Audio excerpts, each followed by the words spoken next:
episode of the Masters of Beautiful Achievements. What can we learn from them on how they apply natural science, systems thinking, and personal leadership to realize these beautiful achievements? My name is Alexander Princeton, and great you are listening to this episode. If you're looking for more inspiring episodes, check out my website, mastersofbeautifullachievements.com. The link can be found here below. These conversations are made possible by our Patreon and Gumtree community, so I want to thank each of you for your monthly or even your one-time support. Your contributions enables me to create these amazing conversations, so thank you for your support. When you're not a member yet, click on the links below to join and be part of this amazing community. If you're interested in how I can help your business create beautiful achievements, choose one of my Gumtree offers on how you want to engage with me, or contact me directly via Scope Matters website. And now, it is time to enjoy the conversation with today's masters. Hello, welcome.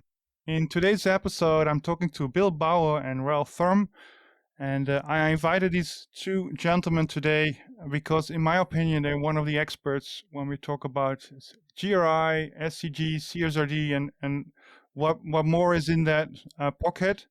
And with them today, we're going to see which direction is all moving and what actually that will entails for companies and how that will also drive innovation. So Bill and Ralph, thank you for joining today. Thank you for having us. Yes, thank you for having us.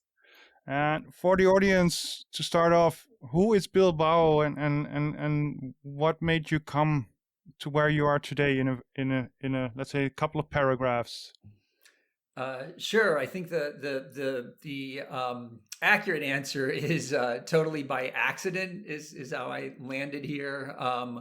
So about a little more than about a quarter of a century ago, at the turn of the millennium, I was in the academic space, teaching rhetoric and composition. So teaching writing to college students, and also I was a writer myself, and I just got a writing gig when my kids were young. I was spending a lot of time parenting, and so I got a writing gig that allowed me to be with my young daughters, that happened to be about socially responsible investing. I knew absolutely nothing about socially responsible investing at the time, but by writing 4 articles a week for socialfunds.com for about a half dozen years, I became a kind of expert in the space, and also kind of gained a reputation for analyzing issues in a degree of depth that people appreciated. So that sort of, I had a journalistic entry into the sustainability space.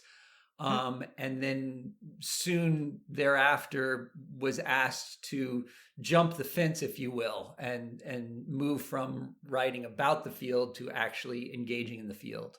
And so that entailed, writing for several different United Nations organizations, advocacy organizations like Ceres here in the United States, and even being asked by Walmart to write their first ever sustainability report in 2007.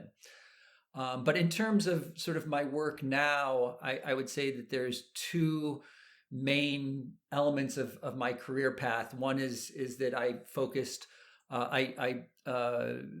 from being involved in a research fellowship at Harvard University, looking at corporate accountability and interactive technology, I co-founded a company that was focused on online stakeholder engagement, so shifting stakeholder engagement into virtual platforms.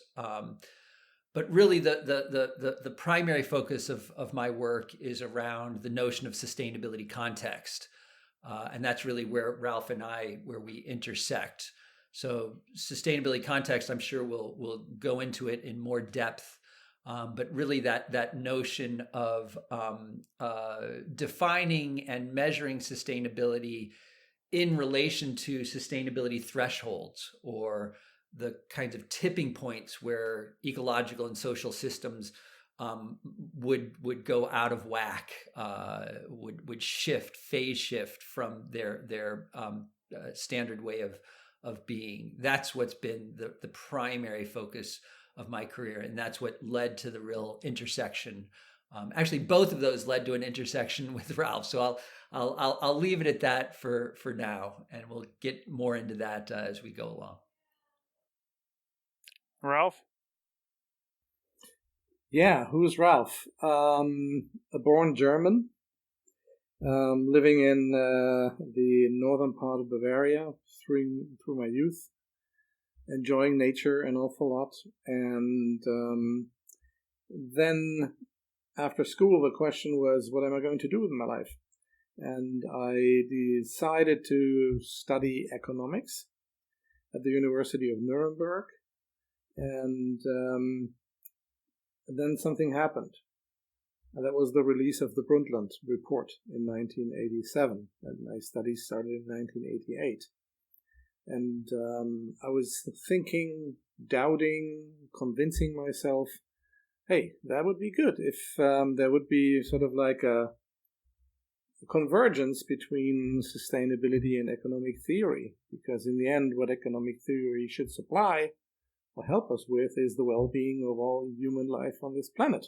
Mm-hmm. And economics should be a means of that in order to find out that it's not the case. So, and when you needed to study economics in Germany at that time, you both studied microeconomics and macroeconomics. And I'm still thankful for the fact that I needed to take those courses in macroeconomics, because it very early on gave me a good idea of what we would today call the micro-macro link between microeconomics and macroeconomics, and also in sustainability. And that sustainability is also necessary on various levels, and it's not just one of those paradigms on the macro scale. It is very, very much also a micro perspective. And bringing those two together actually led me to write my thesis about how can you actually integrate sustainable development into accounting. Yep. And that was in 1992. Already then. Which was at least to my knowledge, the first ever thesis that was written about that, and which was also my problem. Because, when you write an academic thesis, you need to prove your case. And there was nothing in literature to prove it. At least not in academic literature. Of course, there was the Brundtland report, there was Silent Spring from Rachel Carson, and so on and so on. And there was the idea of, a first Rio summit, which actually happened in 1992, and the preparatory material was available, so I was able to use some of that for my thesis. And then that led me to actually work for Siemens for about 10 years. Because they were looking for somebody who has, or who can combine ecological problem thinking and economic solutions to that. Mm-hmm. And that led me to work for them first in my hometown Erlangen, which is close to Nuremberg and Franconia, and then later on the headquarter level at Siemens in Munich, and then from there also working for Siemens on a global scale. And was then also asked to head what they then called the Sustainability Strategy Council. The position of a chief sustainability officer didn't exist at that time, and so we needed to invent something. And that's probably the story of my life. All of the jobs that I had, I actually invented them.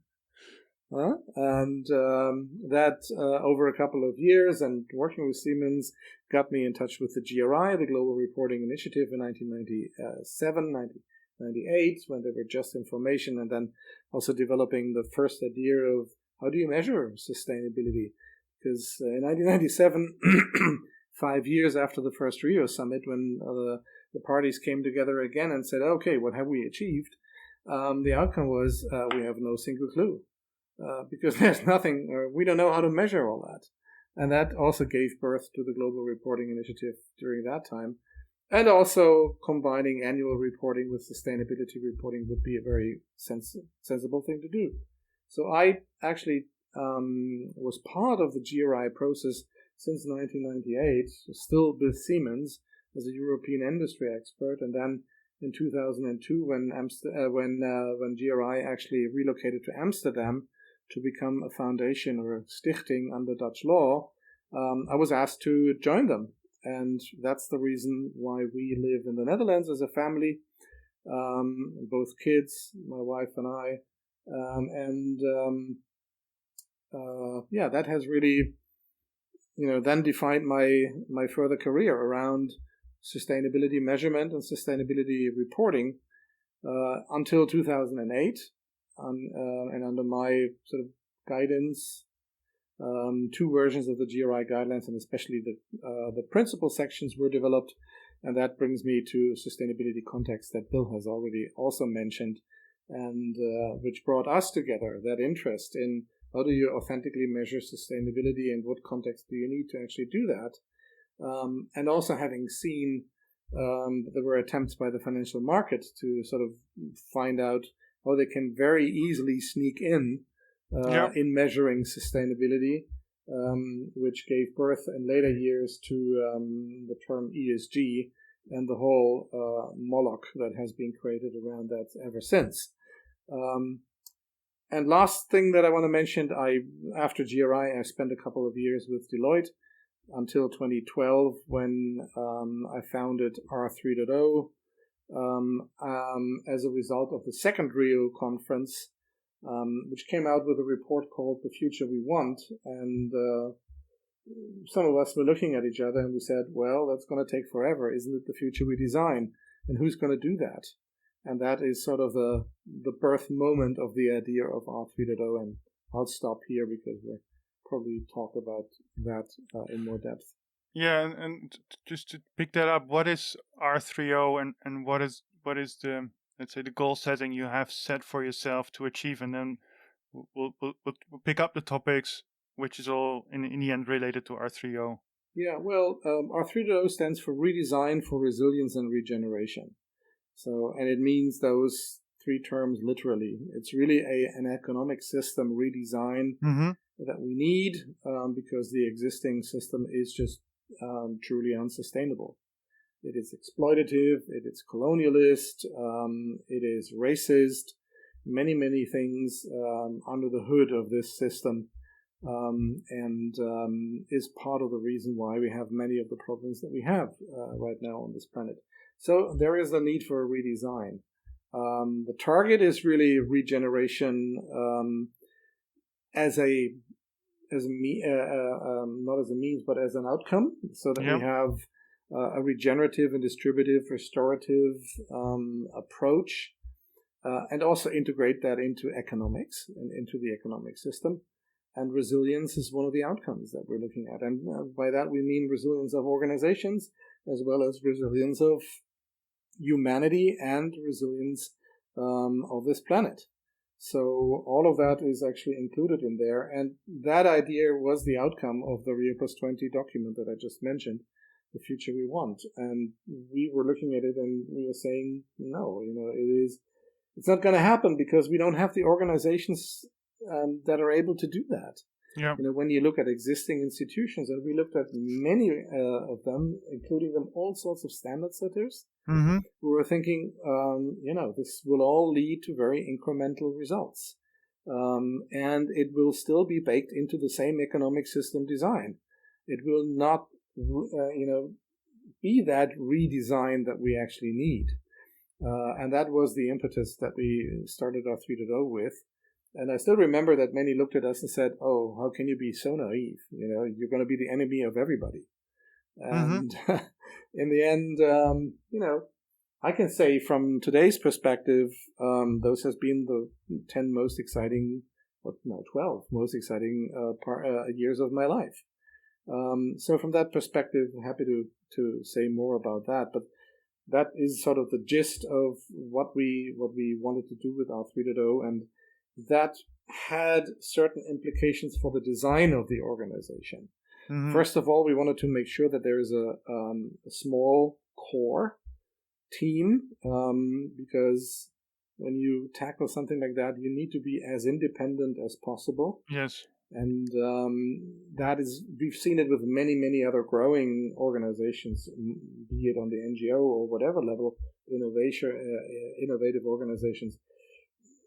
there is a moment where how to feed mouths is more important than what your principles are and what you stood for. And that's one of the things that we wanted to avoid right from the start.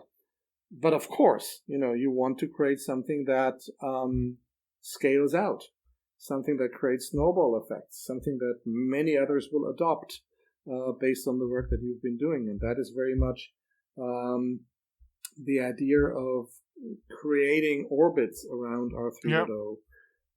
And our advocation partner system is just one of those examples of these orbits where we try to just disseminate through the means of our network.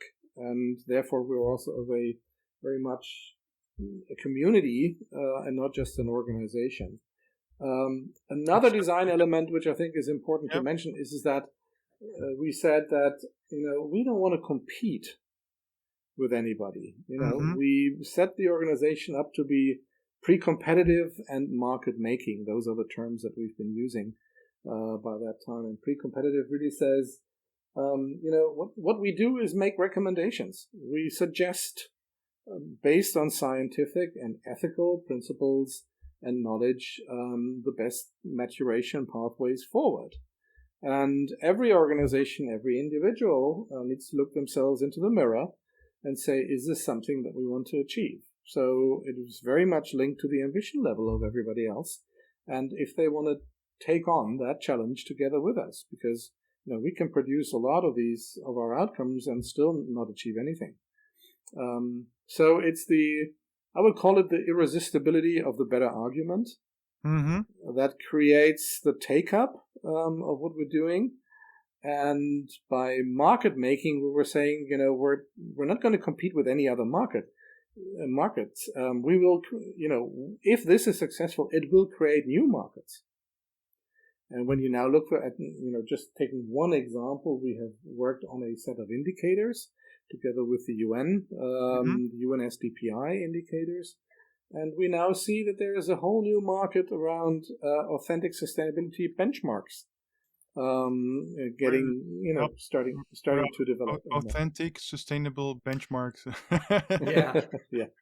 Well, I think that might warrant a little bit of explanation about another element that is sort of central to R 3.0, which is what the UN labeled as authentic sustainability, and we've been pursuing as you could call it context-based sustainability, going back to that sustainability context principle, or thresholds-based sustainability assessment. And so, R 3.0, in addition to what Ralph mentioned, I would say if you ask somebody about R 3.0, one of the things they might very well say is, they are strong advocates for, authentic sustainability, context-based, thresholds-based. And so that really has its genesis in the work that Ralph was doing in 2002 with the Global Reporting Initiative, which articulated for the first time the sustainability context principle. Okay. In its sustainability reporting guidelines, the second generation of them. And the sustainability context principle essentially says that in order to assess the sustainability performance of an organization, you have to consider that organization's impacts on the vital capital resources. So, natural capital, social capital, human capital, economic capital, in the context of those vital capital resources at the macro level. And so, in other words, if a company is doing a good job of reducing its negative impact on certain capitals, or it's doing a good job of having a positive impact on capitals, that is not bad necessarily, but it doesn't really tell us anything about whether that company is sustainable or not, or whether it is doing its part of an overall sustainable system. It's only when you measure a company's proportionate contribution to respecting these ecological and social thresholds that we can actually say, well, a company's contribution is sustainable. And so what are these thresholds? Basically, they're the dividing line between sustainability and unsustainability. They're the dividing line between, can this system continue in the way that it's operating? And so perhaps the one that people recognize the most would be, let's say, 1.5 degrees in the climate realm.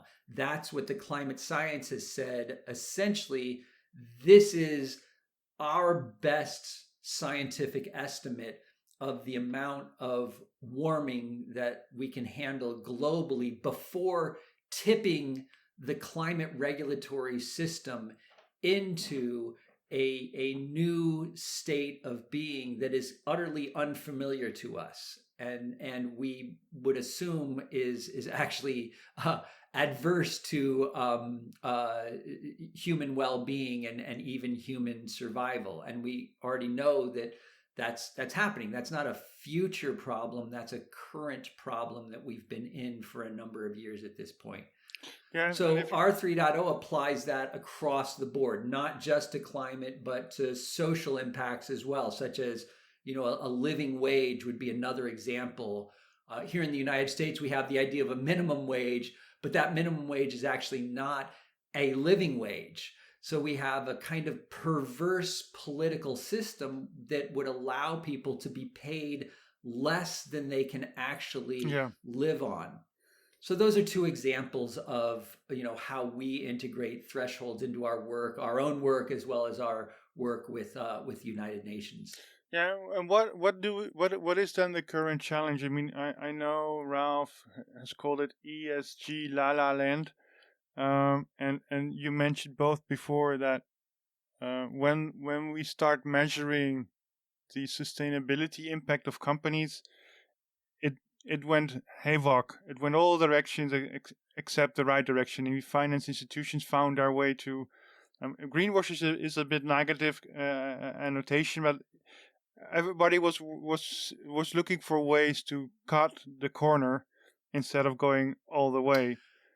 Yeah, I mean, I think that I'll take a first pass, although the ESG La La Land is Ralph's coining, so I'll let him explain that. But just maybe I'll set some foundations and both of us have written about this in depth. If you look at the term ESG, or environmental social governance, it had a very bounded sphere of definition, if you will. So ESG was really about just looking at the investment realm of investors investing in companies. And so what they wanted to see is, how resilient is this company to the outside world's impacts on the company? So in other words, outside in impacts, and those impacts on their financial viability. So there were two realms of bounding the definition. One, the outside in, the other, the financial performance. What happened over time, though, is that the field, if you will, saw how popular ESG was becoming, and essentially morphed, without recognizing that it was doing it, morphed to looking at the inside out impacts. So essentially sort of applying what we would call an incrementalist approach. So it's saying, well, if these inside out impacts are bad, we need to make them less bad.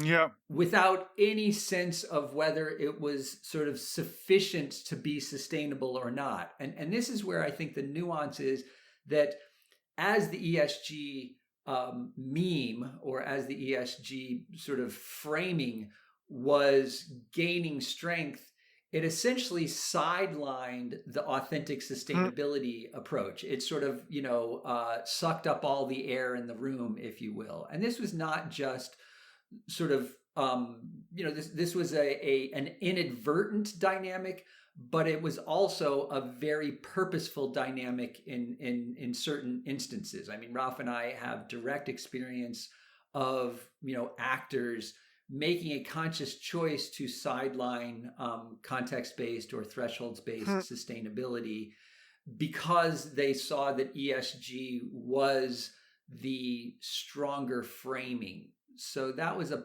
political or tactical or strategic decision that was made that had, dire consequences in terms of solidifying an incrementalist approach to these environmental, social, and governance issues and explicitly postponed or eliminated what was really necessary of a sustainability, a sort of a disciplined, robust, strict sustainability approach. So that's sort of the foundations of the problem with ESG. I never knew that. I mean, you cannot go. You get ESG in your face nowadays so much often, and I never knew that it actually had a box which was designed for everything to stay in there, and along the way, other actors actually broken the sides of the box, and now it's dispersed in all directions. And that's also my experience. It's like it lost its soul, and everybody's using it just to clean up their own streets, is what we say in Dutch. And what about the incremental? What do you mean is that they say this year we have achieved this, and next year they have achieved something else, but there is no benchmark, or actually they are progressing forward. It's just repeating the same progress every year. I think I can pick that up. What you see is that you have thousands of so-called sustainability reports.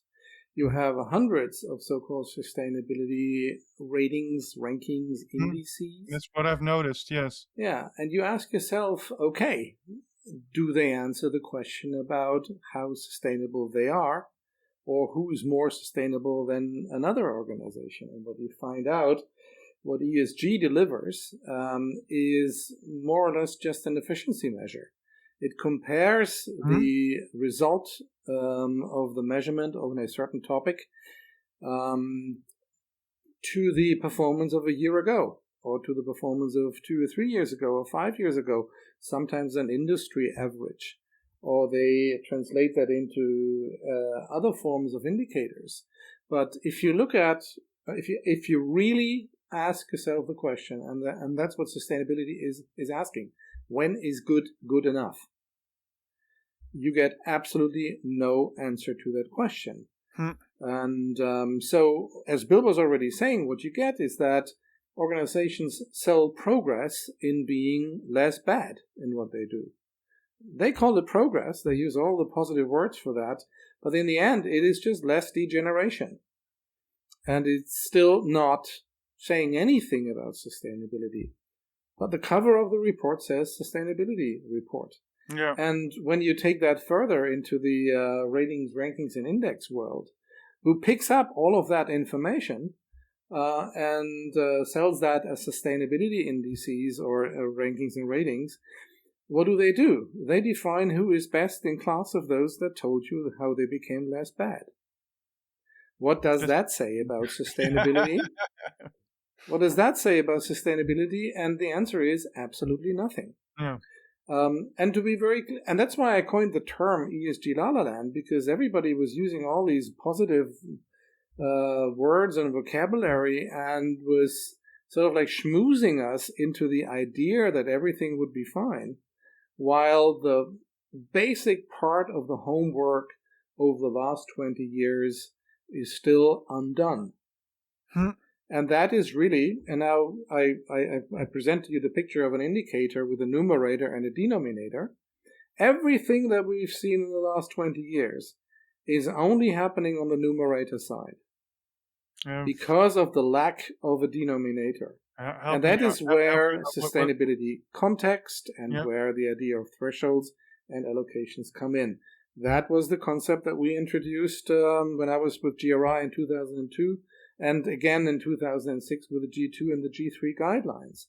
And we also said this is of ultimate necessity to define and that's another term that we might want to touch on later, what is actually material for an organization. You can't know if something is material if you don't know the sustainability context as expressed in an allocation to an organization based on science-based thresholds, and that is the denominator.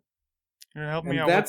That's the big missing piece up until we, as R3.0, worked with UNRISD on the UNSDPI indicators, which for the very first time offered a set of indicators with the denominators included. So that's the ESG La La Land Ralph, word that I've chosen Ralph, for that. What is a denominator? What's a denominator? Some people are know English, but not English that good. Okay, so the numerator is what's on top of an indicator. Yeah. And the denominator is what's below. And then you compare that and any indicator needs to have a way how they compare their information to what's relevant. And that's what an indicator is. Other things, I would then call them indications, but they're not indicators. Yeah. So ESG is just happening on the upper side, and because of the lack of the downside, they just compare. You're not comparing it to any norm or any value. Alexander, it might help to just explain where this arose from. So after GRI released its sustainability context principle in 2002, a close colleague of ours, Mark McElroy, who's an advocation partner with us, who also was a key player in this United Nations Sustainable Development Performance Indicators work. He's with the Center for Sustainable Organizations. He had actually been the chair of the Sustainability Institute that Donella Meadows, who's the lead author of the 1972 Limits to Growth report, Dana Meadows created the Sustainability Institute with her MacArthur Genius Grant Award in the 1990s. And so Mark was chairing that institute through the time that she passed away in 2001. And his conversations with her at that time were about, well, we understand that there are limits to, both resources and the capacity of our natural systems to assimilate pollution and waste and adverse impacts. So we understand that at a systems level, but how do we translate that to an organizational level? So that was Mark's work. He pursued a PhD at the University of Groningen that he received in 2008. And it's during that research period that he created what's called the sustainability quotient. And so mathematically, a quotient always has a numerator and a denominator, as Ralph just mentioned. The numerator for the sustainability quotient is A, or actual impacts. So this is, if we think of that, let's just use carbon as an example. So that would be the literal amount of carbon that an organization emitted, or their carbon footprint, if you will. That's the numerator. The denominator is what does the contextualizing. So it takes that actual number and contextualizes it as to whether that number is good or bad, whether it's sustainable or unsustainable. And it does that by that's the normative. So S equals A over N is the sustainability quotient. A is the actual impact. N is the normative impact. And by normative, what it means is it needs to be respecting the carrying capacities of those capitals, or the thresholds. Carrying capacity is just a synonym, if you will, for those thresholds. So coming back to our climate or carbon example, the normative denominator is the carbon budget, the overall amount of carbon or carbon equivalent that we as humanity can afford to emit without tipping the climate regulatory system into chaos.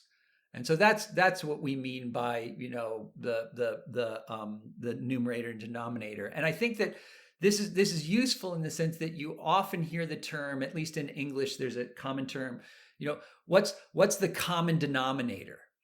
And what we would say is, well, ESG certainly, and sustainability as it's been practiced in the corporate and investment realm, lacks a common denominator because it isn't using this triangulation with reality, I guess I would call it. That's what the denominator achieves, is it takes a sort of uncontextualized outcome, like your absolute emissions. Yes, we need to know what a company's absolute emissions is, but Dana Meadows actually has a quote from an important report in 1998 that where she says, you know, sustainability indicators need to measure carrying capacity or threshold. Measuring just the amount of phosphorus and nitrogen that are released into a waterway tells us nothing. It means nothing to people, is what she says. Yeah. It's only when we compare the amount that's released to the amount that waterway can absorb without becoming clogged or toxic that it begins to carry a message. And we think that Dana was being humble here. That's the whole message, is really, you know, can this impact be assimilated or not? And then the work of Rockström, planetary boundaries, also comes in here, I assume.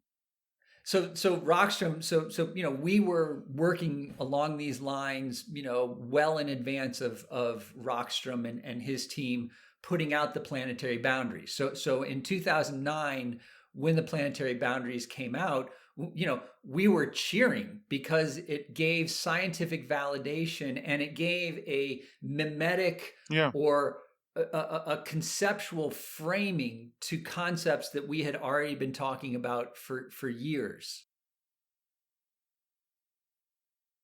I guess I should add that you know, 3 years later, the donut arrived, and that gave further sort of conceptual and particularly visual mimetic representation, if you will. So Kate Raworth's donut was super duper important in terms of getting people to wrap their heads around the concept. The concept itself actually dated back to 1974. So the United Nations, in its Cocoyoc Declaration, this woman, Barbara Ward, who was a very well-known British environmentalist, she was the rapporteur, or in other words, the note taker, or the person who was translating the outcomes of that conference in Cocoyoc, Mexico, into a final report. And in it, she said, humanity is in danger of transgressing both the inner limits of social, you know, what society can handle without breaking down. So in other words, an inner limit is you can't go underneath this limit, as well as the outer limits of what the biosphere, what our ecological environment can handle without breaking down. And so Kate, you know, did us all an incredible service by translating this into graphical and kind of quirky representation. I think the fact that the donut was kind of weird was part of its success. But it's an idea that's been around for you know, more than 4 decades at that point. What I liked about the book from Kate was actually the first 2 chapters, where she took the economic thought and all the founders of the real economy, and showed actually that, I don't know when it actually was, but I assume it was around, I think, when I remember correctly, around after 1930s. Then suddenly there was a shift in economic thinking where economics sort of decided, let's get out of ecology, then we can create a science around it, which still resonates with me in a way that, okay, even science makes choices of whether what it wants to integrate and what not. But what is interesting then, because why are companies then so hesitant to stop cutting the corners? Because if you have a nominator, that's the one on the underneath. I mean, if you can compare yourself to something which is sort of the dream, the goal, the ambition, and you can show where you are on that road. For my feeling, being a competitor, also in sports, I mean, that's what you want. You want to know what is the threshold, what is the limit you can go. Having no limit feels like you're just wandering around, and every choice is a good choice. Well, I would actually say, and I like the analogy with sports. But for example, the analogy that you can take, what sports events do is that they define who's the best. Mm-hmm. But they don't know if they can ever run 100 meters below 9 seconds.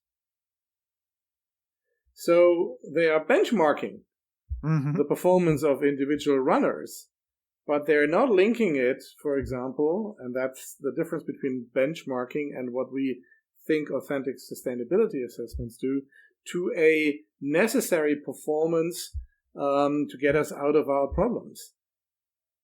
That's I would think is the difference. Yeah, and competition is the equivalent for one organization being better than another organization, and beating each other is then the goal, and not to achieve to define and then come to the point where good is good enough for human survival. Yeah, and that is, I think, the big difference here. Yeah, and I mean, I think if you sort of step back and look at the relationship between cooperation and competition from an evolutionary perspective, you'll see that they're actually they actually are necessary for one another, if you will. So if you use the sporting analogy, the sports actually requires a huge amount of collaboration in order to successfully compete. So you need you can never do it alone. Yeah, that's right. So you need collaboration at the team level, if you will, but you also need collaboration at the collective level. So in other words, we need to all agree on sort of what are the rules of the game, what are the boundaries, if you will. And so I think that's where the hyper focus that came out in the 1930s, and then in particular in the post-war with the I'm spacing on the name of it, the Peloton Society. Yep. That's not the right word. So in other words, it hyper focused on the competitive aspect, and it erased the fact that all of that competition is happening within a collaborative context of what are the rules of the game, so to speak, and a what we would call a level playing field. And so they said that we need to do away with regulation because it saw regulation as an impediment. But that would be the equivalent of saying, in a football match, in a soccer match, for example, well, we're just going to throw the rules out and have utter chaos on the field. There's going to be no red cards, no yellow cards. We're just going to let these competitors do whatever the hell they want. And clearly that would result in terrible competition. That would not be an entertaining or fulfilling match. And yet that's precisely what we do at the globalized level. It's how we have essentially structured our entire economic system, but also our cultural system has bought into this sort of survival of the fittest interpretation of Darwinian evolution, which is actually an inaccurate interpretation of Darwinian evolution. That Darwinian evolution actually was looking at competition again within a collaborative or symbiotic relationship. So I think that certainly Kate's first two chapters were were profoundly important. Yeah. But I think that the sort of the analysis of the economic system and its problems, has also been enhanced on top of those two chapters by much research and writing and analysis beyond that both sort of predates Kate's work and also has come since. Yeah. And Bill and Alexander, we came from the question, what's holding organizations back to then do what's necessary? And we sit in front of our screens and are asking ourselves the same question many times. But I think there are a couple of things that can be mentioned. We live in an economic system where when you deal with sustainability, you have a first mover disadvantage. It is seen as an extra cost because nobody else will follow or others will exploit your first mover position and continue to do whatever they did behind the strong backs of the first mover. That's one of the things that we've seen, and Unilever has been one of those examples. And you now see that many companies, say Unilever, say Nike, many others, are now retracting their targets because of the poly crisis that we were actually in. And that has to do with the fact that we just simply have no incentive systems that are calibrated to benefit those organizations that want to do the real thing. If you just look at the amount of subsidies that fossil fuel still gets, in the trillions of US dollars every year, how can sustainability work in that? It's not a living if there is field. Still the idea that CEOs want to have a business case, and don't see it from the perspective of, we need it for proper survival. That's not how CEOs and boards think. So there's also very often in the sort of globalized mass markets that we have, there is no appreciation for the more sustainable product because the masses want the cheapest. And we have given them the cheapest, and we have invented globalization for that. And now there's the argument that the hundreds of millions of jobs in these countries down there in the global south rely on those, on the export of mass production. That's another one of those. And then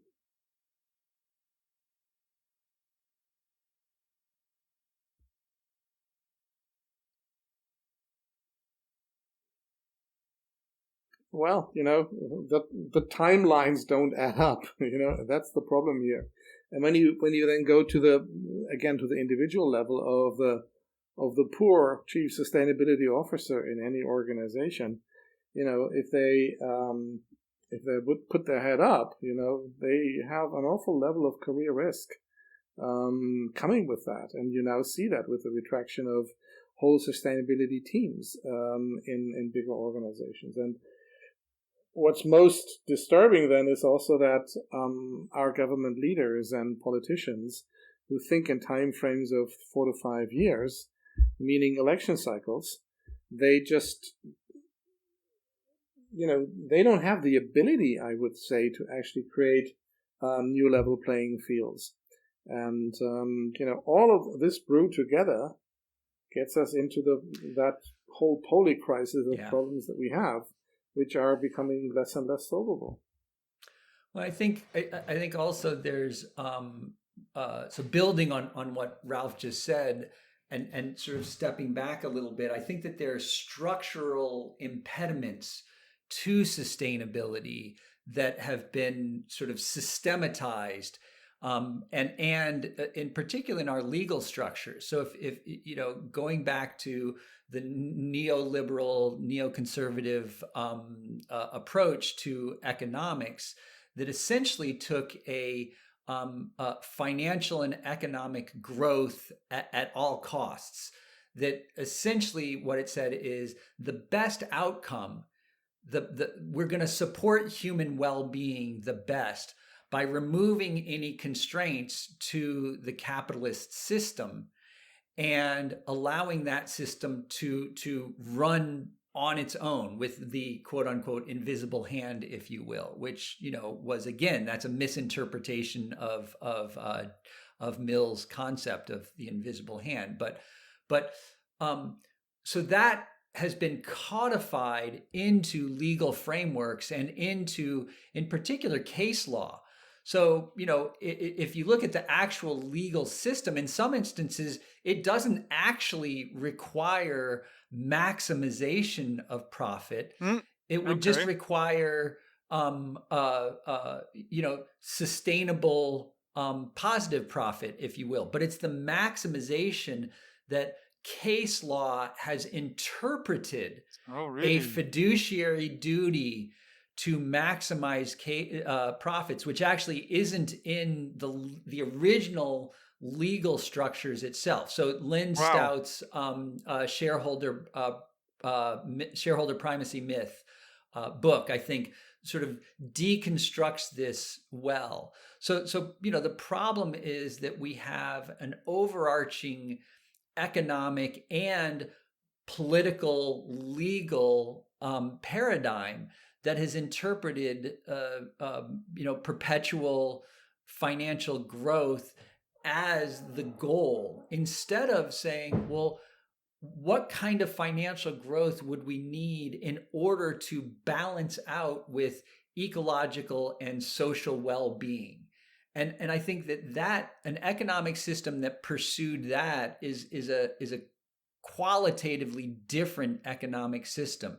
And yet, pursuing sustainability is essentially at a disadvantage at this point because it is legally obstructed from pursuing itself. Yeah, and so I think that, and the way you describe it in environment, social, and economics, I mean, economics is pulling those two reservoirs empty instead of filling the reservoirs back. I mean, once it's empty, it's empty. That's right. That from a if we look at this from a sort of a scientific or physics perspective, if you will, that regeneration, the only reason that life exists is through regeneration. But regeneration in and of itself isn't sufficient. So Ralph mentioned at the outset that we're R 3.0 is predicated on regeneration, but really it's sustainable regeneration. So you can have regeneration that, isn't sustainable. Like, cancer is a perfect example of cancer is very good at regenerating itself. Cancer cells are very good, but they are toxic to their host. Yeah. And you could say that, essentially, our capitalist system is good at regenerating profits, but it does so in a way that is fully unsustainable.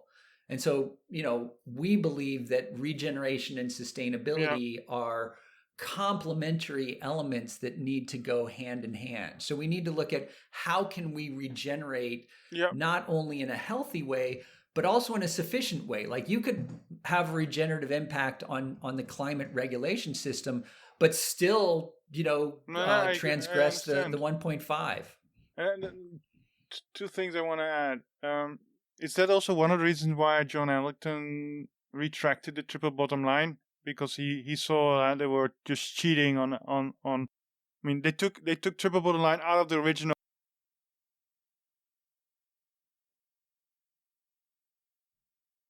They wanted. I see you both nodding, so okay, that's agreed on. And the second thing is, I mean, in Europe we have the CSRD coming up, which is now implemented for the larger corporations, and then slowly it's moving to the small medium enterprise companies. Is that tooling something that we can have would provide some positive outcome, because it is based on the original ESG system, which I understood. And so if it's based on something that is now flawed is the wrong word, it's very broadly interpreted, will CSRD then contain it? will it contain it, and do what it is actually meant to be doing? Well, I would look at it from two perspectives.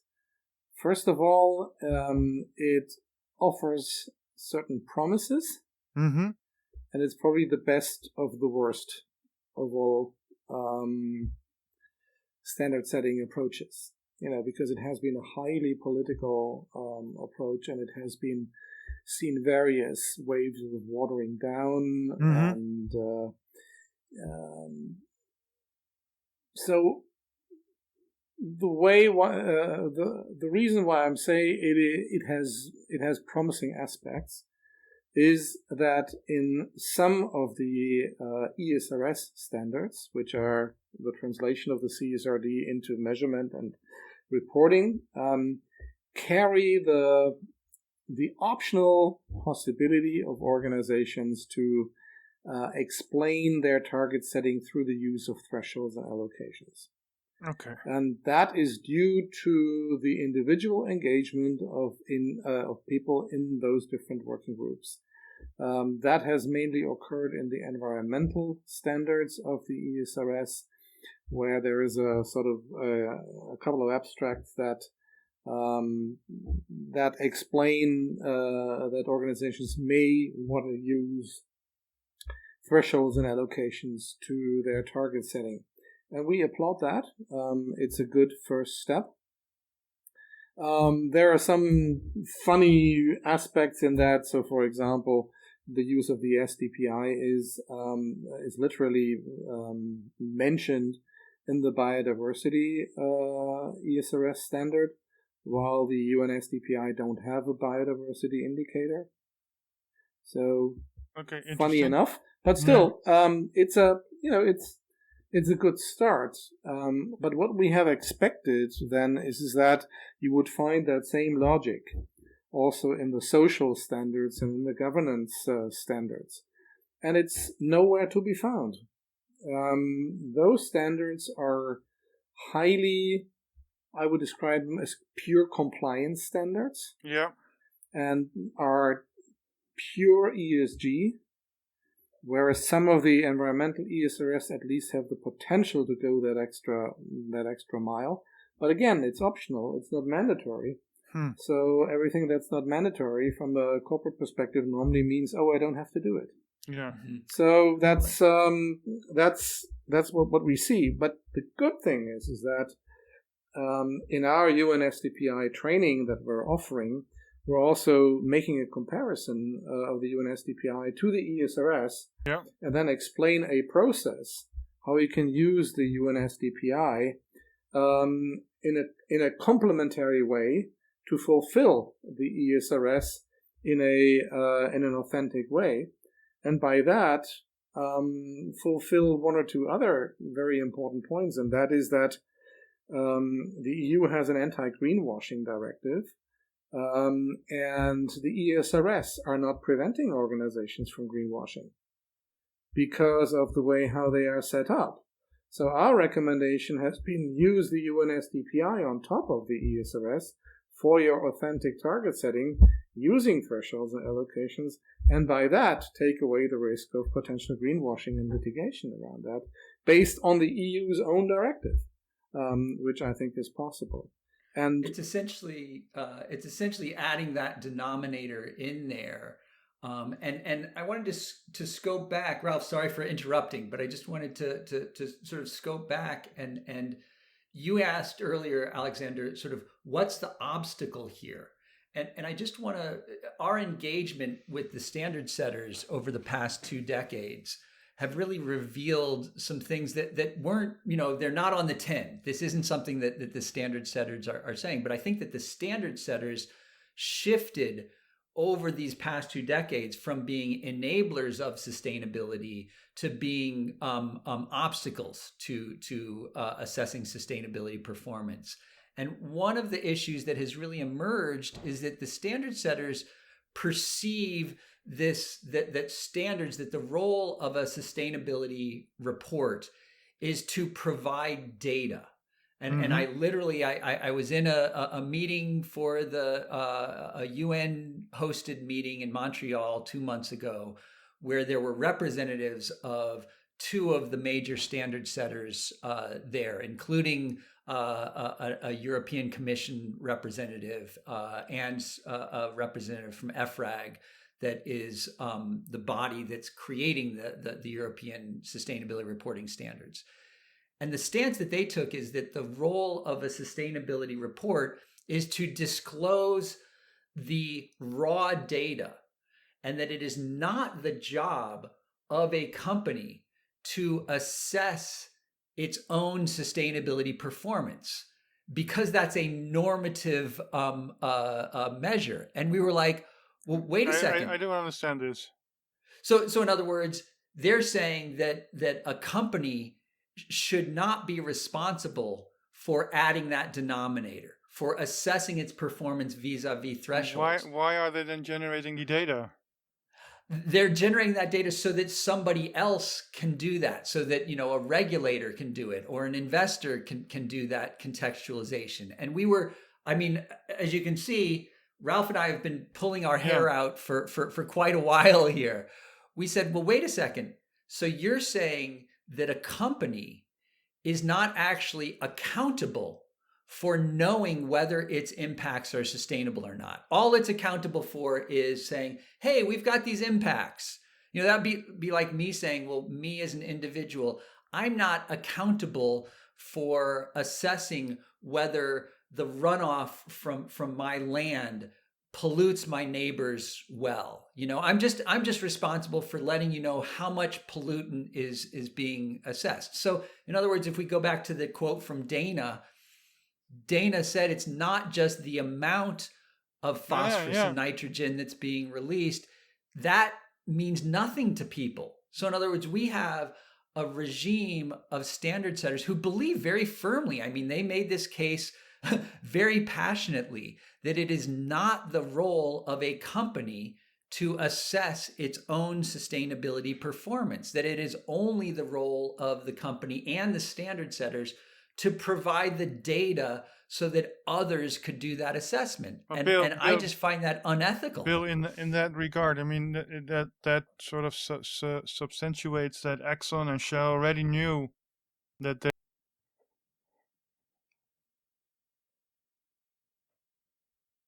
CO2 emissions, and they're not accountable for that. They knew that there was the data, but the data was not for them to interpret.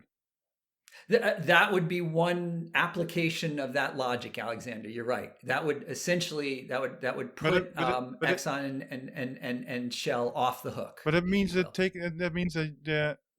in this reasoning, accountability is just taken out of the equation. That is our interpretation as well, Alexander. That it essentially absolves.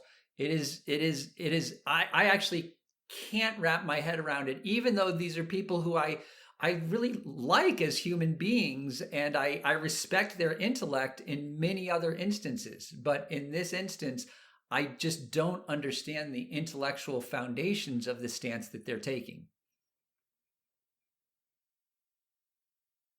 In this case, somewhere in the European Union, there will be an office which extracts all this information of, I don't know how, 1,000 companies in Europe? 50,000 roundabout are now expected to report. Then they accumulate that, and then they can draft laws on that. Or I mean, that's sort of based on what you're telling me. It's like, okay, then somewhere there is a European board house with a dashboard, and then I think you're not wrong, you know, and we've heard that position many times before. So the companies deliver the data, and then the regulators see, oh shit, you know, we're running foul. So we now need to regulate, and you know how the regulative process takes years and years and years, which we don't have. And the lobbyism of the organizations will then put on their machines against and against and against. And the point is, you know, it's stagnation. We won't get any progress in that thinking. Okay, let's put a hard stop on this topic. because we understand now that regulation is moving in a direction. Companies are how do you call that in English? Incentivized to do so without having any reflection on actually what they're doing. So let's go on the other side of the coin. Because in my experience is, it's especially the SMEs, the small medium enterprise, the family-owned businesses. They tend to take responsibility and they want to be they have the accountability in their soul, in their purpose. How can we help them basically to set the benchmark? Let's phrase it positive, to set the benchmark how things can be done. And what do they need, and how can they approach this, I don't know, dualism? I can take a first pass at that, just because I've done some work with Cabot Creamery Cooperative, which is a dairy co-op here in the United States, in the Northeast of the United States. They create exceptionally good cheddar cheese and other stuff. Yeah, so I can attest to that. Yeah. But I think that if you look at their credo, so they've been one of the early adopters of context-based, thresholds-based sustainability, and their credo is living within our means and ensuring the means to live. And that's sustainability context in a nutshell.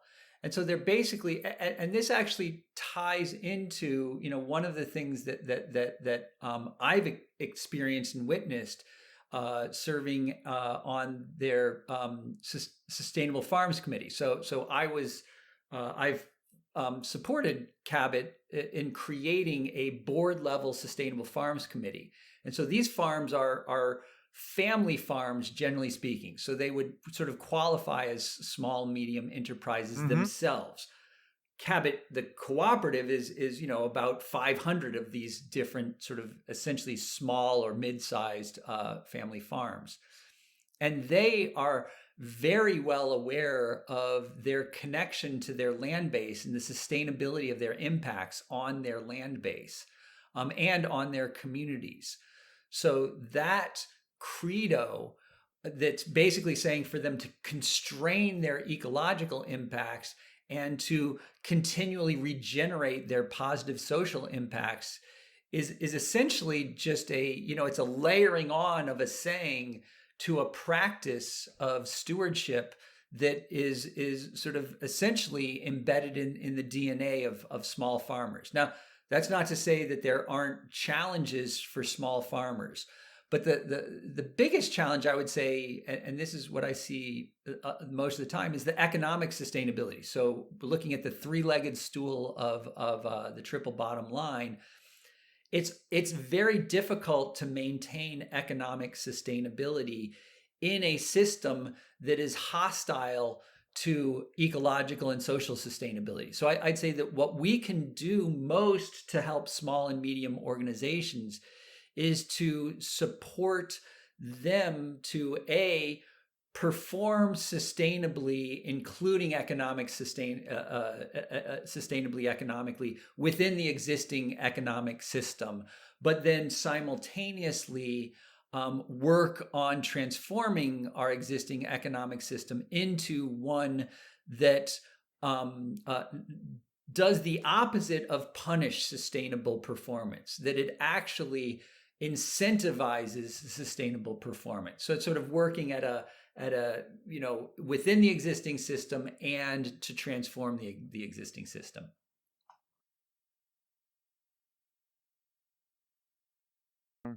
Have a preference for the old economic system and the old rules with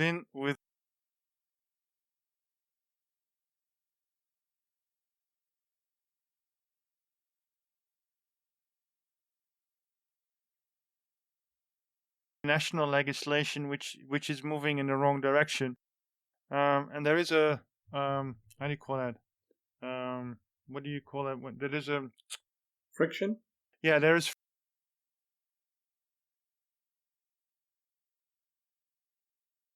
let's say the bioregions who have shown they can be profitable, they have their clients, they can be regenerative, they can take care of the local community, and once they want to sort of like sprout, they have the bigger, let's say they enter the macroeconomic system.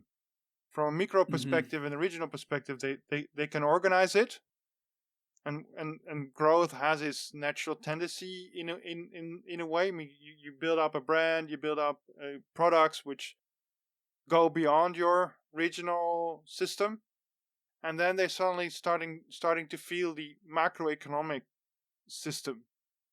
How can we help them sprout and not get punched in the face every time? Or does it require a certain leadership that stands straight and stands tall and is not afraid of leading the way? Yeah, Alexander, I'll take first stab at this. That this sort of points towards where R 3.0 as an organization is heading, and we're heading towards more place-based interventions, particularly at the municipality level and at the bioregional level, as you mentioned. So, for example, in our conference in September, 10th and 11th of September, our second panel is focused on those very levels or scales of intervention, the municipality level and the bioregional level. So an example at the municipality level, so we're engaged in particular in Canada, partnering with the Flourishing Enterprise Institute. That's one of our advocation partners, Randy Saad in particular. And opportunities have emerged there at the municipality level in particular. So the city of Kitchener in Ontario was one of the organizations that piloted these United Nations Sustainable Development Performance Indicators. But perhaps I think a better example even than that is the city of Nanaimo in British Columbia. So the city of Nanaimo pursued the guidance that was offered by the Donut Economics Action Lab, or DEAL, to create a set of sort of donut indicators, if you will. So Nanaimo got to the end of that process and they said, well, wait a second. These indicators don't actually have sustainability thresholds, the kind of the thresholds that define the donut baked into them. And the Donut Economics Action Lab actually has this policy, a no company donuts policy. So they actually have a policy against implementing the very thresholds that define the donuts sustainability delineation. They prohibit companies from using this, which we think is nonsensical, and we've been in, I think, good faith conversation with DEAL ever since then. But going back to the Nanaimo example, Nanaimo reached out to Randy and brought in Mark McElroy, who I mentioned earlier, to apply this context-based approach to sustainability. And what they ended up with was a set of indicators in their new performance monitoring policy that integrates those thresholds into their indicators.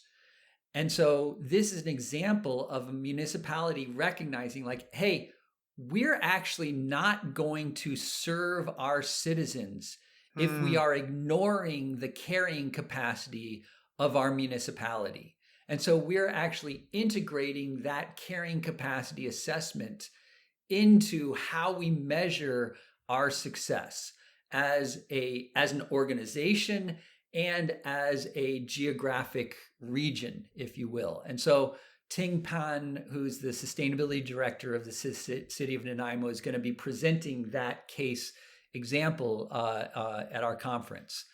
The other thing that the conference looks at is the bioregional level. And so we've been involved at the bioregional level for about a half decade at this point. This was inspired a decade ago, actually, by John Fullerton speaking at our 2015 conference in Berlin, where he said, many of you focus on the corporate level or the investor level as the sort of lever of change. referencing Dana Meadows' Intervention points, yeah. intervention points, leverage points. And he said, well, actually, the bioregion represents a much more promising leverage point. So fast forward to 2019, Joe Brewer spoke at our conference in Rotterdam, your home, and further advocated for a bioregional based approach. And so thereafter, we, without funding for this work, we pursued bioregional work. So in particular, I'm helped to create the Connecticut River Valley Bioregional Collaborative in my neck of the woods. And we're now working towards launching a bioregional learning center, which is a concept, again, that Dana Meadows put forth in 1982. And we're collaborating across the entire Northeast. So we're collaborating with Maine, we're collaborating with further west of us in Connecticut, just as examples for a forests of the Northeast bioregional approach. And the idea here is that we really need to become sustainable in a place-based way. Yeah. And so we believe that citizens can basically empower themselves to use our own agency to say, well, we actually don't want to just simply continue on this incrementalist approach. We recognize that we're operating in a context of collapse at this point. So Dana introduced the concept of overshoot and collapse in the Limits to Growth report. So this approach also helps to build the community again and to get cohesion back into the region because they have a common goal.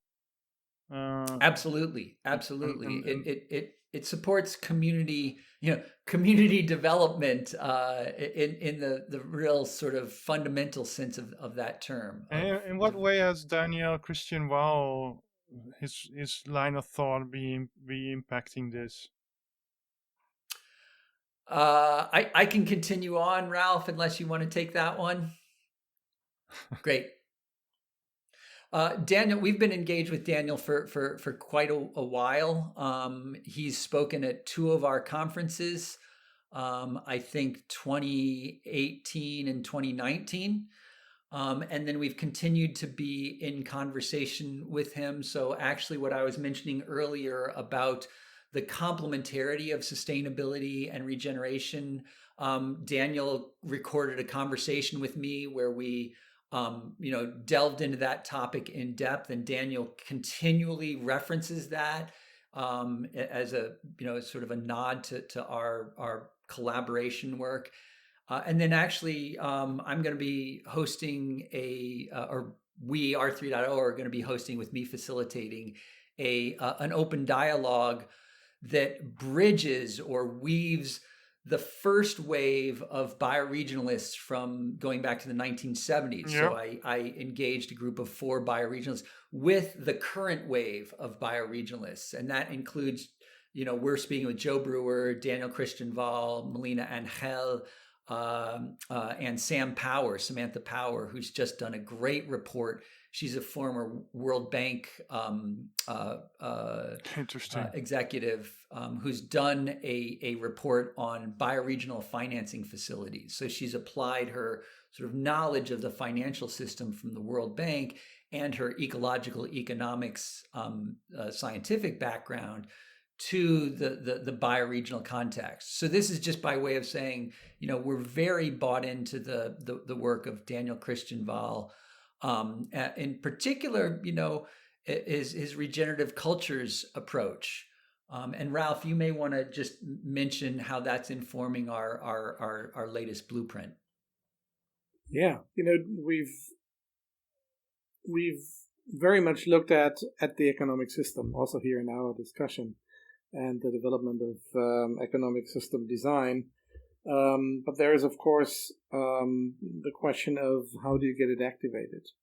And that is where the aspect of cultures comes in. And I remember that also was quite a deal of discussion in our latest transformation journey program, when we were looking at the possibilities of bioregions, even in our European field.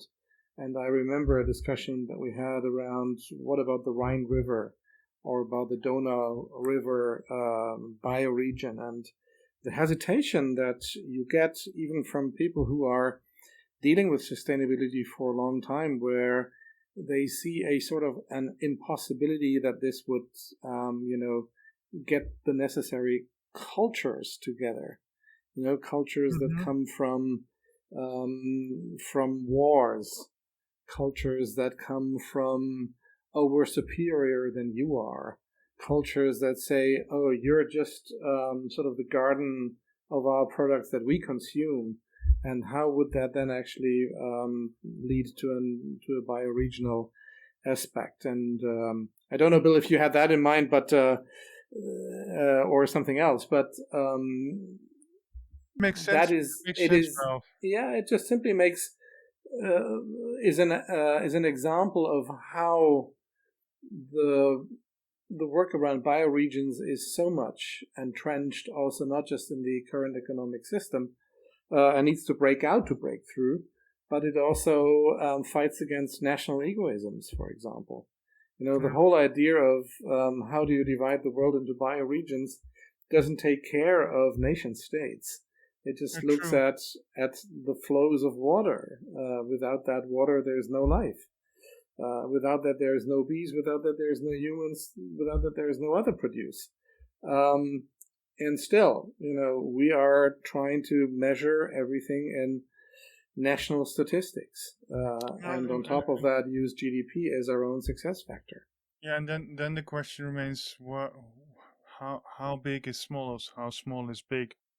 When you're talking about bioregions, sometimes a region can be hundreds of kilometers. Sometimes it's just, let's say, 50 kilometers in radius, and then you can already have the activation.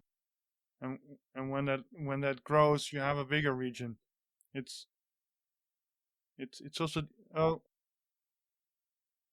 Sorry, I was off. In our work in the Connecticut River Valley in particular, and we're engaging, in global networks around this. We've been advocating for the notion of bioregioning. That is actually saying it's less important. I think there are certain instances in which it's actually important to delineate the boundaries on a map, if you will, as sort of, where does the bioregion begin and where does it end? In certain instances, that has a value, and so that's got a long history. But there are certain instances where actually it's just the act of taking a bioregional approach that is more important. So for example, here in the Northeast, there is, if you look at the EPA does delineate an eco-region around the Connecticut River Valley. But that doesn't prevent us from collaborating with folks who are just outside of that demarcation. So in the Housatonic River Valley right now. So there's an organization called Wellspring Common Stewards. And so we're collaborating with them. So this is sort of an ecoregion or a watershed, adjacent watersheds that are saying, well, we can't operate in isolation.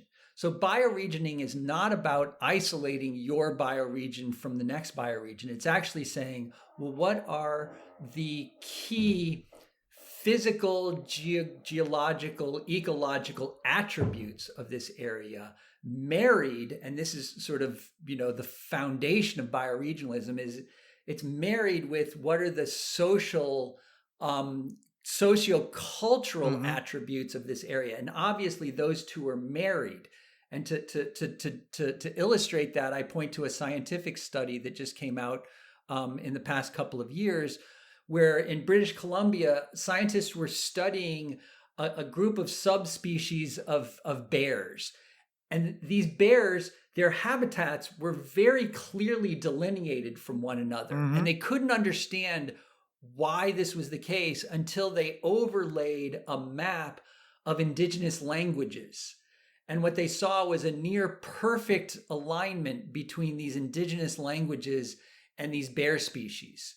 And so what that suggests is that natural evolution and human cultural evolution are not divorced from one another, but rather sort of are operate synergistically or symbiotically, if you will. And so that's at the core of bioregional, the bioregional sort of thesis is that it's really humans coming to understand how we define our culture based on our connection to place. And that's something that we've been divorced from. You know, the capitalist system has been divorcing us from that connectedness.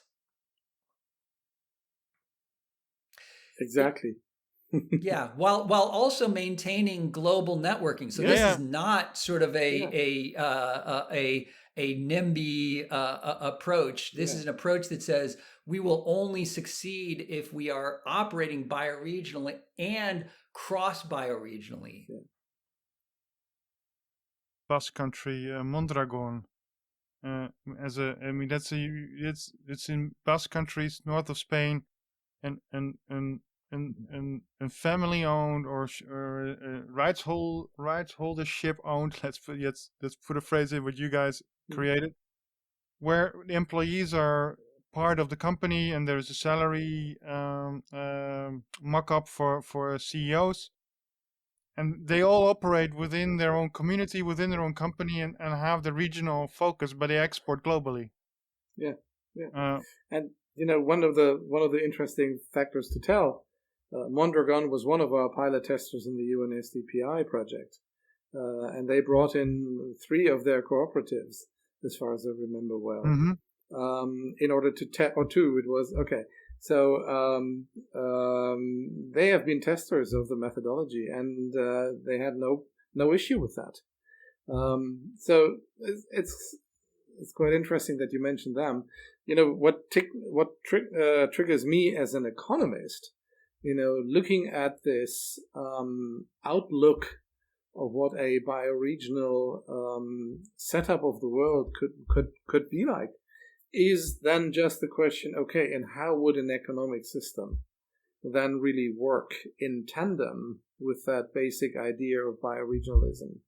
And yes, you know, one of the things that you mentioned, globalization at scale, as we have it right now, very also exploitative and also very environmentally unfriendly, would be a thing of the past.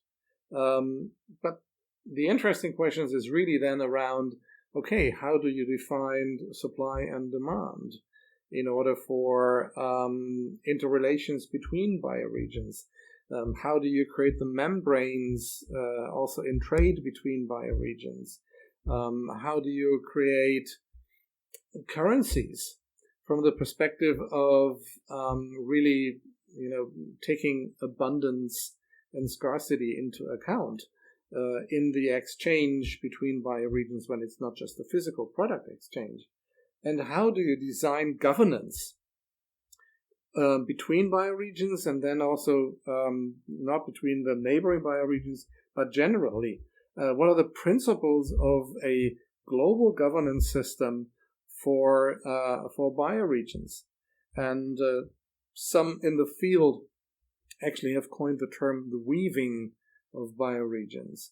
And I think that's a fascinating area for economists and for research for economists that can really help us to set up an economic system that is really sort of in balance with the policies, with the principles, with the general paradigm of bioregioning. And that also stems back to a lot of the indigenous wisdom that we have known before, that we just need to rediscover, so to say, and then also build that into governance systems. And you know, we've been experimenting with a couple of the different sort of discussion means that have been developed. Sociocracy has been one of them, and we're also using other methods for that. So there's so much stuff that the young generation can really put their fingers on, which I think is part of the transition towards that regenerative and bioregional perspective of the new economy, because the old won't survive. For the last one is something most people will agree on, but the way you phrase it also brings hope and agencies for the younger generation to go back to the roots in a way, to start weaving the local of the regional competence back into the social fabric, and then very and then well be able stated. and then be able to fight the legislation which is designed to break the system down. And I mean that's sort of what we were experiencing here in the Netherlands. We have a poly crisis in so many areas, and those who want to do good get thrown back because the legislators just changed the law in a couple of sentences, and then everything what that person wanted to achieve is suddenly just taken away because they don't want it in a way, and nobody understands why, because what he proposes is good for everybody. Yeah, I think I really appreciate how you're focusing on the question of agency, Alexander, and we'll be addressing that in our. I mean, we address that all the time in our work, but in particular at our conference, Karen O'Brien from the University of Oslo will be speaking on what she calls fractal agency, and this is agency applied at multiple different levels or scales. And I think that, one of the problems with where we're at right now in sort of human history is that we can feel very disempowered because so much is decided at a scale that is beyond what we feel like we can impact. And even in democracies, you have a single vote, which is a limited amount of influence over the outcome. And is that vote, but I think that what the flip side of that is actually that we have more agency than we are currently expressing. That we as individuals can express ourselves in ways that have greater impact than just our own personal sphere. Just by every action that we take is part of the social fabric that either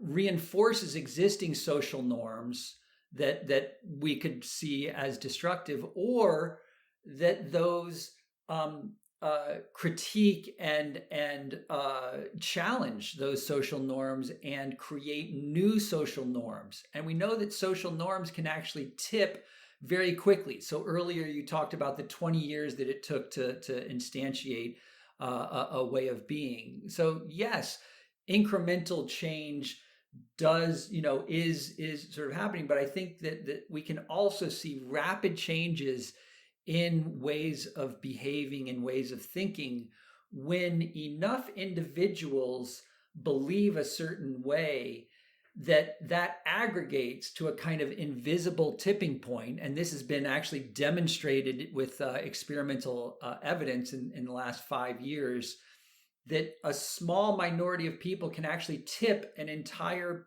larger population's way of thinking and being through being very committed to their beliefs and their actions.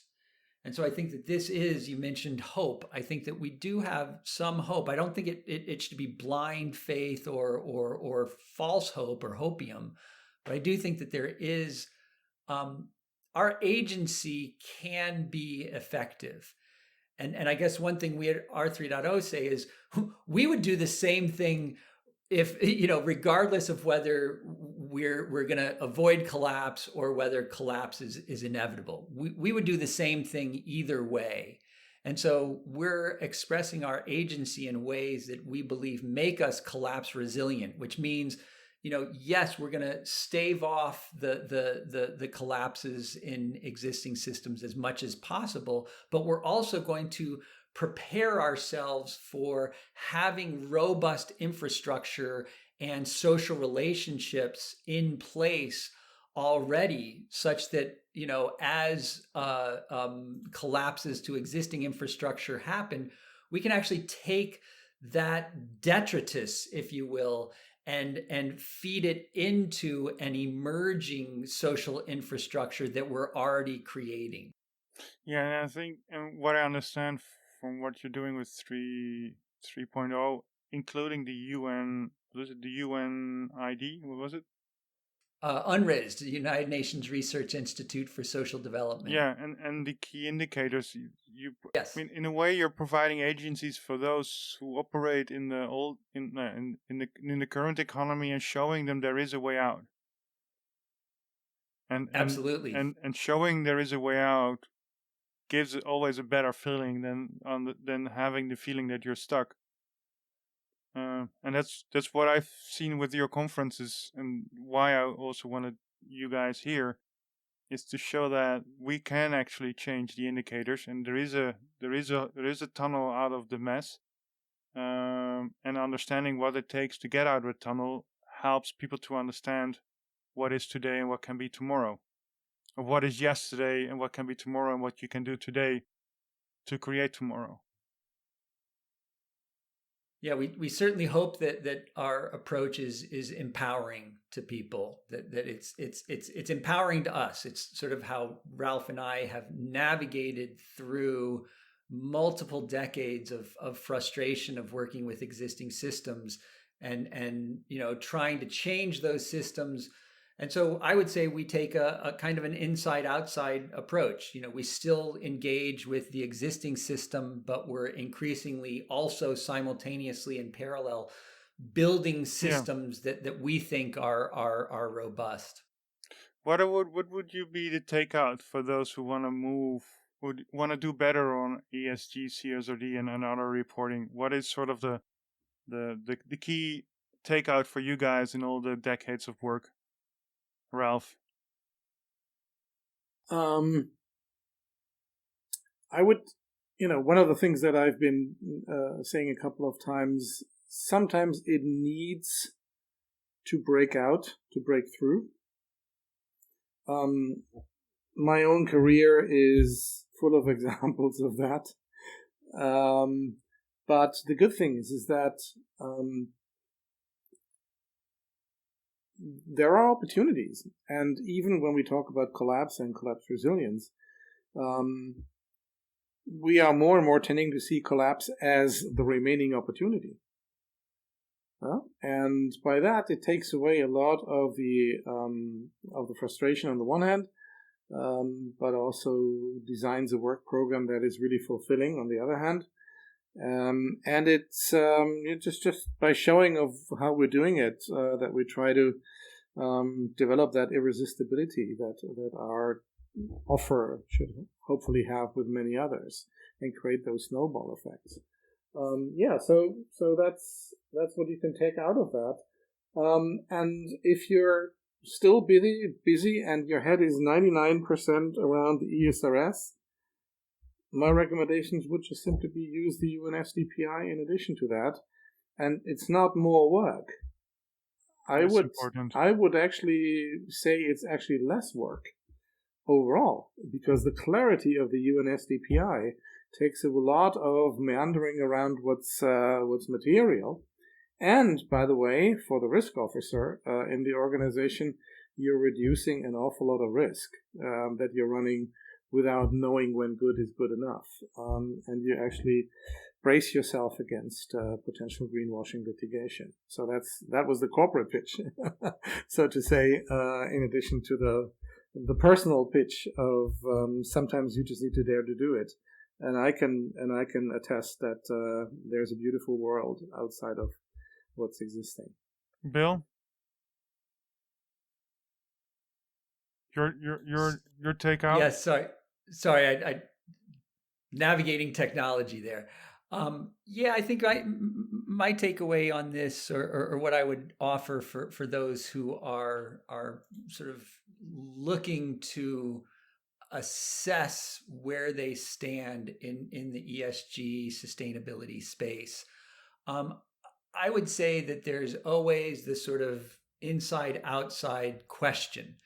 And so they're going to have to navigate the question of career risk, the degree to which they can afford to break out of the system, or the degree to which they have to pay a mortgage, they have to support their kids, etc. So I believe that there needs to be a kind of validity of working within this existing system, but using your influence to transform that existing system as much as possible. And so, I think that championing the implementation of the UNSDPIs would be one example. That's not going to solve things at the complete systems level, but it is something that can contribute, I believe, significantly to that. Or I think that there's an increasing numbers of people who we work with who are actually exiting the existing ESG system from a recognition that it doesn't align with their personal values, that they don't see the kind of transformation that they think is necessary possible of happening within the ESG space. And so they're shifting their careers into places that they think are more aligned with living system principles, with things that will actually steer us to a more resilient space in this context of collapse. So that might be, starting a small business that's serving their own local community. So I guess that's what we're seeing, and we try to support people who are throughout that spectrum. We try not to be sort of down talking to those who choose to live in their own system. Thank you, Bill. Thank you, Ralph, for this conversation. Thank you, Alexander. It was a pleasure. I'm pleased you took time to listen to the whole episode. Why not consider joining my Patreon to support me in creating more of these conversations? Or even rate my podcast in your favorite podcast app. Thank you again for listening, and join me next time.